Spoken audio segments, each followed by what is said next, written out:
తప్పేంటిది, నీకు చేసిన అన్యాయం ఏంటి? ప్రజల కోసం బరాబర్ ఆ క్వారీలో ఇబ్బంది అవుతుంది, ఇల్లీగల్గా నడుస్తుంది క్వారీ. అది రేవంత్ రెడ్డి బేనామీ, సీతక్క బేనామీ, కడియం శ్రీహరి బేనామీ, ఎమ్మెల్యే నాగరాజ్ బేనామీ. వాళ్ళ బేనామీలకి కొన్ని ఎన్ని రోజులు రాస్తున్నారు. ఇదేం పద్ధతి?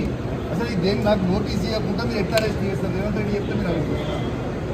రేవంత్ రెడ్డి చెప్తే మీరు అరెస్ట్ చేస్తారా? రేవంత్ రెడ్డి ఇదే కాదు కదా, రేవంత్ రెడ్డి మీ జీతం మీద రేవంత్ రెడ్డి ఇస్తలేదు కదా.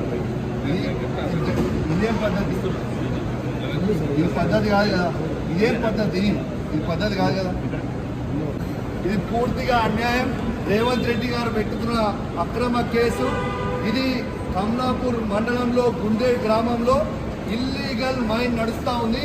ఇది ఆయన రేవంత్ రెడ్డి ఆధ్వర్యంలో సీతక్క, తర్వాత కడియం శ్రీహరి, ఎమ్మెల్యే నాగరాజ్ గారి బెనామీ.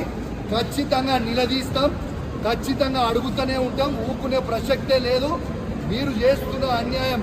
ఇల్లీగల్ మైనింగ్ నడుస్తుంది అక్కడ. కేవలం 2.5 హెక్టర్స్ మాత్రమే ఉంటే ఇలా ఆడ ఇల్లీగల్ మైనింగ్ 20 ఎకరాలలో చేస్తూ ఉన్నారు.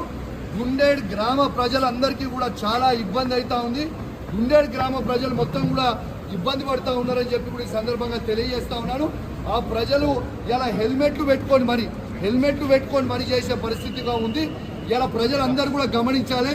ఇలా రేవంత్ రెడ్డి గారు చేస్తున్న అక్రమ అరెస్టులు, అక్రమ కేసులకి నువ్వు రేవంత్ రెడ్డి గుర్తుపెట్టుకో. నువ్వు ఎన్ని కేసులు పెట్టినా, ఎన్ని బెదిరించినా భయపడేది లేదు. నీ సంగతి తప్పకుండా చెప్తాం.